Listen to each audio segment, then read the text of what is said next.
Morning बच्चों, जैसा कि आज मैं आप लोगों को समाकलन इंटीग्रेशन की तीसरी एक्सरसाइज पढ़ाने जा रहा हूं। और इस एक्सरसाइज को पढ़ने से पहले आप लोग त्रिकोणमिति के कुछ सवाल हैं, कुछ फॉर्मूले हैं त्रिकोणमिति के, उन्हें जरा रिवीजन कर लीजिए। उसके बाद मैं एक्सरसाइज स्टार्ट करता हूं। तो एक्सरसाइज 7.3 पढ़ाने से पहले आप लोगों को कुछ आइडेंटिटीज बताते हैं। उन आइडेंटिटीज से आप लोग उन सवालों को सॉल्व कर सकते हैं। शायद आप लोगों को लर्न होगी, लेकिन फिर से मैं रिवाइज करा देता हूं। बच्चों, आप लोगों ने 10th क्लास में पढ़ा होगा 2 sin A 2 sin A into cos B। 2 sin A into cos B आप लोगों में से किसी को लर्न है क्या होता है? नहीं लर्न होगा, हम बता देंगे, टाइम वेस्ट नहीं करना बच्चों। sin 2 sin A cos B होता है sin A plus B plus sin A minus B। और दूसरा फॉर्मूला है 2 sin A, यहां पर 2 cos A sin B। बताइए क्या होता है? sin A plus B minus sin A minus. समझ में आया कि नहीं? क्यों? तीसरा फॉर्मूला है 2 sin A into sin B बराबर होता है cos A minus B minus cos A plus B। और फोर्थ नंबर का जो फॉर्मूला है बच्चों, इसमें हम क्या करेंगे? 2 cos A cos B। आप लोगों को याद कैसे रखना है मैं बताता हूँ, आपको ट्रिक बताता हूँ कैसे याद रखना है। A plus B plus cos A minus B। बच्चों, एक बात याद रखिएगा, आप लोगों को अगर याद करना है तो आप देख रहे होंगे कि जिसमें पेयर है, यानी sin sin या cos cos जिसमें लिखा है, वो हमेशा cos वाला फॉर्मूला होता है। और ये फॉर्मूले जनरेट कहां से होते हैं? वही formula cos c minus cos d, याद आया? और इधर बेटा cos c plus cos d, ऐसे ही sin c plus sin d और sin c minus sin d। समझ में आया कि उसी से ये जनरेट होते हैं। इन फॉर्मूलों का इस वाली एक्सरसाइज में यूज होगा। और cos 2 थीटा वाला भी ये भी याद कर लीजिएगा, आप लोगों को बताया था cos 2 थीटा वाला बेटा क्या होता है? इसके कई फॉर्मूले होते हैं, लेकिन cos के फॉर्मूले में क्या होता है? 2 cos स्क्वायर थीटा माइनस 1, और sin के फॉर्मूले में होता है 1 माइनस sin। तो ये भी याद कर लीजिएगा आप लोग, ठीक है? और sin 3 theta sin 3 theta cos 3 theta, ये सब 11th क्लास में आप लोगों ने पढ़े होंगे, तो उनको याद कर लीजिएगा, ठीक है? अब एक्सरसाइज स्टार्ट करते हैं। जैसे पहला सवाल है एक्सरसाइज 7.3 का पहला सवाल। पढ़ो, एक स्टूडेंट खड़े होकर पढ़िए। देखो बोलो क्या है? sin क्यूब ब्रैकेट में 2x प्लस। हां, देखिए बच्चों, पहला ही क्वेश्चन आ गया sin क्यूब ब्रैकेट में 2x प्लस 1। आप लोग बैठ जाइए, कभी भी याद रखना स्क्वायर लिखा हो या क्यूब लिखा हो तो उसका हम लोग डायरेक्ट इंटीग्रेशन नहीं कर सकते हैं।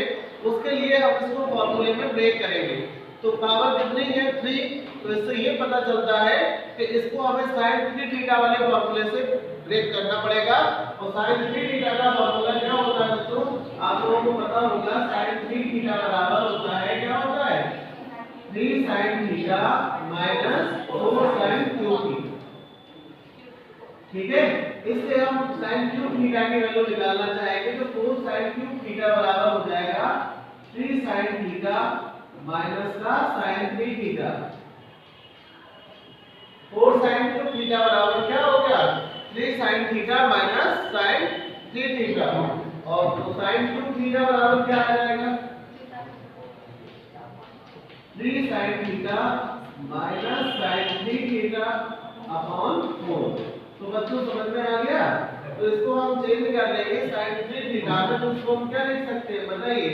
उसके अकॉर्डिंग क्या लिख सकते हैं? 3 sin बोलो 2x प्लस 1। थीटा की जगह कितना लिखा है? 2x प्लस 1 माइनस sin 3 तो ब्रैकेट में 2x प्लस 1।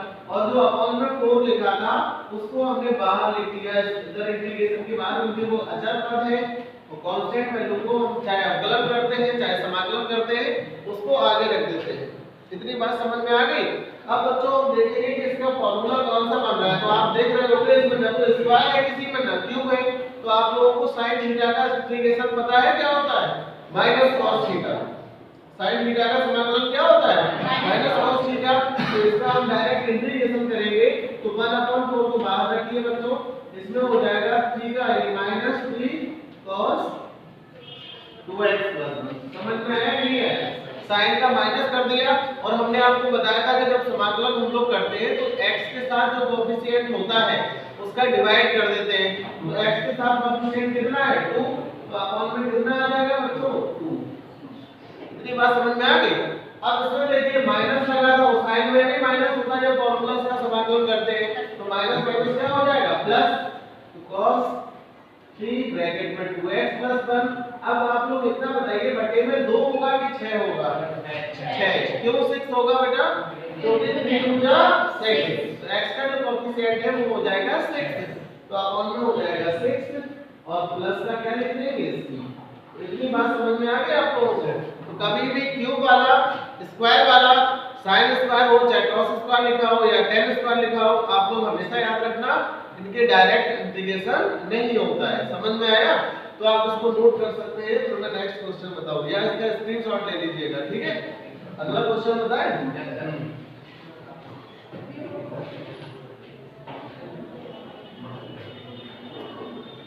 ठीक है ना। सेकंड नंबर बोलिए, sin cube x cos cube x। Exercise 7.3 पांचवा सवाल। और सेकंड नंबर तो बोलो पहले इस टाइप के बता दूंगा ना, सेकंड थर्ड ना इस फॉर्मूले के यूज में देखो। पहला क्वेश्चन तो sin स्क्वायर ब्रैकेट में 2x + 5। तो ये कौन से एक्सरसाइज में बोलने लगे बच्चों, चौथा बोला मैंने। अच्छा अच्छा बेटा मैं ये चाहता हूँ इस सीक्वेंस में बोलिए तो इन बच्चों को समझ में भी आएगा ना, ठीक है बोलिए। sin square 2x + 5। स्क्वायर वाला तो आप चेंज कर लेंगे। पहला सवाल है sin स्क्वायर ब्रैकेट में 2x, सभी के नीचे बताते जाते हैं। जैसे पहला क्वेश्चन था उसमें बच्चों ने अभी बताया फोर्थ नंबर बोल दिया था, कोई बात नहीं कोई भी बोल सकते हो, लेकिन मैं ये चाहता हूँ सीक्वेंस में आपको एक एक क्वेश्चन समझाता जाऊंगा तो आपके लिए आसान होगा, ठीक है। जैसे लिखा है sin स्क्वायर ब्रैकेट में 2x + 5। हां 2x + 5। अब बच्चों अभी मैंने समझाया, पहला सवाल है, हम इसकी हिंट बताते हैं, करना आप लोगों को है। बच्चों sin स्क्वायर लिखा है और मैंने अभी आपको समझाया कि स्क्वायर का डायरेक्ट हम लोग इंटीग्रेशन नहीं करते, तो हम क्या करेंगे, इसमें जो स्क्वायर वाला है जैसे देखिए cos 2 थीटा दिख रहा है आपको, इसका sin के पदों में क्या होता है फार्मूला 1 - 2 sin स्क्वायर थीटा। तो 2 sin स्क्वायर को इधर लाइएगा, sin स्क्वायर थीटा का मान क्या हो जाएगा 1 - cos 2 थीटा अपॉन 2, और फिर उसके बाद इसका समाकलन कर देंगे। तो कर लेंगे कि नहीं आप लोग। दूसरा सवाल बोलिए, sin 3x हां cos 4x। बच्चों इस टाइप का इसलिए मैं चाहता हूं आपको सीक्वेंस में बताना कि जिससे आपको यूज करना समझ में आ जाए। जैसा कि आप लोग डिफरेंशिएशन करते थे तो प्रोडक्ट रूल लगाते थे कि इसका फंक्शन पहले फिर इसका डिफरेंशिएशन प्लस इसका फिर उसका डिफरेंशिएशन, समझ में आया क्लियर। बट इंटीग्रेट करते समय तो खास तौर से ट्रिग्नोमेट्री टाइप के सवाल होते हैं, तो उनमें हम क्या करते हैं, ये जो फार्मूले लिखे हैं दिख रहा है आपको, अब बताइए इसमें कौन सा फार्मूला यूज कर सकते हैं। पहला वाला, बस कमी किसकी दिख रही है 2 की, क्यों, क्योंकि इसमें आगे 2 नहीं लिखा है। समझ में आया कि नहीं है। तो बच्चों हम इसमें 2 से मल्टीप्लाई कर देंगे और 2 से डिवाइड, तो i बराबर 1/2। अभी मैंने आपको फार्मूला बताया 2 sin a * cos b, ये सब दिख रहा है 2 sin a * cos b क्या होता है sin a + b plus sin a-। तो जैसे ही हम a + b करेंगे तो आप लोग ध्यान रखिएगा 3 और 4 कितना हो जाएगा 7, और फिर प्लस का साइन है, जब a - b करेंगे तो कितना आएगा -x। इतनी बात समझ में आ गई कि नहीं आया समझ में। अब आप लोगों को पता होगा साइन में जो माइनस थीटा होता है वो माइनस sin थीटा के माइनस आगे आ जाता है, तो ये क्या हो गया i बराबर 1/2 sin 7x माइनस का sin x और इसका इंटीग्रेशन कर देंगे। जैसे ही इंटीग्रेट करेंगे तो आपको पता होगा sin 7x का बेटा क्या होता है -cos 7x, और अपॉन में 7 हो जाएगा। और sin x का क्या होता है माइनस cos x, तो माइनस प्लस प्लस का क्या हो गया, ठीक है ना। तो बच्चों समझ में आया। अब ये देखिए कभी आपके दिमाग में ये क्वेश्चन आ गया, मैं पहले आपको पढ़ा चुका हूं कि साइन में ये जो माइनस होता है ये माइनस आगे क्यों आ जाता है, जबकि cos में माइनस होता है वो आगे नहीं आता। क्या इसका रीजन पता है क्यों? एक बार मैंने 10th क्लास में आप लोगों को समझाया था। किसी बच्चे को मालूम है कि ये जो sin माइनस x लिखा है मैंने कह दिया माइनस आगे आ जाता है, ऐसा क्यों होता है? और जबकि cos थीटा लिखा हो, अगर बच्चों यहाँ पर cos माइनस थीटा लिखा होता तो प्लस का cos थीटा हो जाता है। इसका रीजन कोई हमें बता सकता है ऐसा क्यों होता है? और जबकि मैंने एक बार क्लास में बताया था, चलिए कोई बात नहीं आता मैं बता देता हूँ। इससे केस हमको थोड़ा थोड़ा याद है, ASTC आपको क्वाड्रेंट मैंने समझाया था बच्चों, देख लीजिएगा ये चीज बहुत इंपॉर्टेंट है। कभी कभी आ जाता है cos में ऐसा क्यों नहीं होता है, sin में ऐसा क्यों होता है, इसका रीजन मैंने आपको पहले बताया था। ये कौन सा क्वाड्रेंट होता है, फर्स्ट, ये बच्चों सेकंड, ये थर्ड और ये फोर्थ। आपको पता है ये भी रूल मालूम होगा ASTC, बताया था मैंने। अब क्या करें, कॉम्प्लेक्स नंबर पढ़ा रहा था शायद उसमें मैंने बताया था 11th में मैंने। चलिए फिर से बता देते हैं। अब जैसे लिखा है प्लस थीटा, क्या लिखा है, तो प्लस थीटा की बात आती है। थीटा होता है एक्यूट एंगल, न्यू कोण जिसको कहते हैं, जो 90 अंश से कम होता है उसे हम थीटा बोलते हैं। तो बच्चों जब 90 अंश से यानी प्लस थीटा होगा तो आपको पता है पहला चतुर्थांश होता है जिसमें 0 से बड़ा और 90 से छोटा। तो ये प्लस का थीटा हम ऐसे बनाते हैं, समझ में आ रहा है कि नहीं आ रहा? क्योंकि फर्स्ट क्वाड्रेंट में सभी कैसे होते हैं, पॉजिटिव। लेकिन जब माइनस थीटा आता है तो डायरेक्शन चेंज हो जाती है। आपको पता होगा जैसे हम 4 किलोमीटर चलते हैं तो आगे चल रहे हैं, अगर मैं कह दूं -4 किलोमीटर चलना है तो तुरंत डायरेक्शन क्या हो जाएगी, चेंज हो जाएगी। तो बच्चों ये जो माइनस का जो थीटा होता है तो वो यहाँ पर ऐसे बनता है, समझ में आ रहा है कि नहीं आ रहा है, बोलो। माइनस का इस तरह बनेगा। तो ये कौन सा क्वाड्रेंट है बताइए आप? फोर्थ में किसका राज चलता है, cos और sec। राज चलने वाली बात समझ में आ रही है? जो फोर्थ क्वाड्रेंट होता है उसमें cos और sec कैसा होता है, धनात्मक पॉजिटिव होता है। इसीलिए cos माइनस थीटा या sec माइनस थीटा हमेशा कैसा हो जाता है बेटा, पॉजिटिव हो जाता है। जबकि sin, बोलो, sin, tan, cosec और cot ये चारों मान कैसे हो जाते हैं, माइनस के। क्यों हो जाते हैं, रीजन समझ में आ गया? तो आप हमेशा याद रखना, कभी आपसे कोई पूछने लगे कि cos minus theta plus theta क्यों होता है, उसका रीजन ये सामने लिखा है, ठीक है। तो इसको भी आप देख लें, इसको स्क्रीनशॉट ले सकते हैं। तो ये प्रोसेस समझ में आ गया?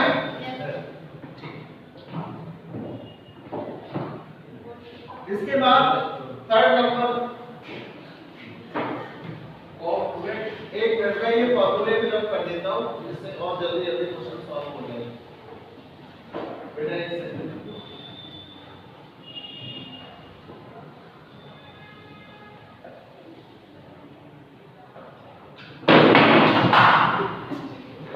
कोई बात नहीं, क्वेश्चन नंबर 3 के लिए जो बात cos 2x, cos 2x, हां cos 4x, cos 4x cos 6x। अब मान लीजिए अभी तक तो आपने देखा था कि दो पद थे, यानी फर्स्ट और सेकंड टाइप के क्वेश्चन थे तो 2 से मल्टीप्लाई 2 से डिवाइड कर लेते थे। अब गुणनफल में 2 से ज्यादा त्रिकोणमितीय फलन दिए गए हैं तो इस सिचुएशन में हम लोग प्रोसेस वही करेंगे, 2 से गुणा 2 से भाग, लेकिन एक जो तीसरा वाला टर्म है उसको बाहर रखेंगे। तो बच्चों स्टार्ट करते हैं, यहीं से 2 से गुणा कर दिया और 2 से भाग, और i बराबर इंटीग्रेशन का रूल होता है तो i बराबर 1/2। अब आप लोगों को करना क्या है कि यहां से यहां तक ये ब्रैकेट लगा दिया, जिससे आपको पता चल गया कि इसमें फार्मूला बनाना है। तो 2 cos a cos b अभी भी बताया था क्या होता है, cos a plus b, बोलो cos a plus b, तो 2 plus 4 कितना हो जाएगा, 6 plus cos a minus b। अब बच्चों जब माइनस करोगे, लेकिन माइनस करोगे तो माइनस का 2x आएगा, आएगा कि नहीं आएगा? लेकिन बेटा यहाँ पर cos थीटा अभी अभी बताया मैंने, cos में माइनस होता है वो किसमें हो जाता है, प्लस में, तो इसका माइनस हटा दो तो cos a plus b हो गया plus cos a minus b। इतना समझ में आ गया? फिर जो बाहर लिखा है cos 6x उसको ऐसे ही लिख दिया, अभी भी ये सॉल्व नहीं हुआ, इसको आगे और सॉल्व करेंगे। बेटा cos का अंदर मल्टीप्लाई कर दो तो cos 6x का cos 6x में होगा कितना आएगा cos स्क्वायर 6x प्लस इसका मल्टीप्लाई करोगे तो क्या आएगा cos 2x into cos 6x। अब फिर से आप देख रहे होंगे कि यहाँ पर इतना करने के बाद अभी डायरेक्ट जो स्क्वायर वाले का होगा समाकलन और ना ही इसका होगा, तो इसमें हम फिर से वैल्यू लगा देंगे 2 से मल्टीप्लाई और 2 से डिवाइड। इतनी बात समझ में आ गई। और इसमें जब मल्टीप्लाई डिवाइड वाला रूल लगाएंगे तो cos स्क्वायर 6x लिखा है, अभी बताया था मैंने cos 2x के पदों में चेंज करना। तो क्या cos स्क्वायर वाला फार्मूला बनाना है तो बच्चों ऐसे लिख सकते हैं cos 12x बराबर 2 cos स्क्वायर 6x माइनस 1 लिख सकते हैं कि नहीं बताइए। जैसे cos 2x बराबर होता है 2 cos स्क्वायर x माइनस 1, ऐसे ही cos 12x बराबर हो जाएगा 2 cos स्क्वायर 6x माइनस का 1।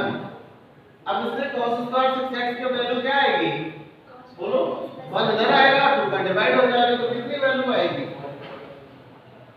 ये हो जाएगा cos 12x प्लस 1/2। इतनी बात समझ में आ गई।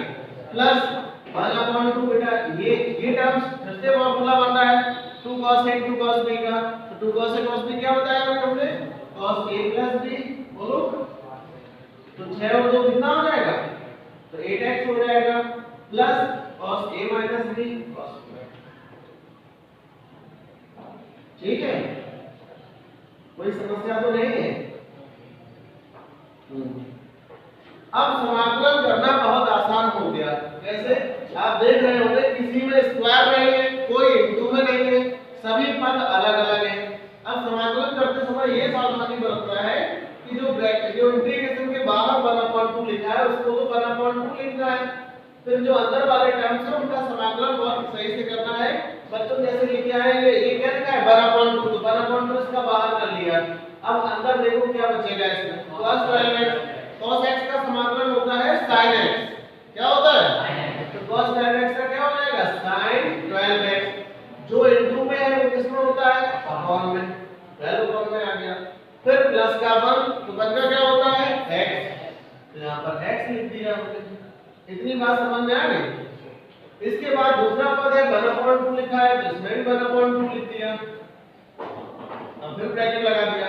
बच्चों cos 8x का क्या होता है sin 8x और अपॉन का 8, फिर प्लस cos 4x का sin 4x। बस इसके बाद आपको करना क्या है एलसीएम लेना है प्लस का c।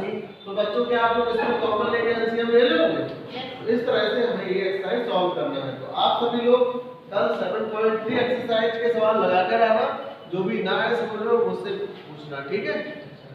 आज के लिए बस इतना है। नोट कर लो।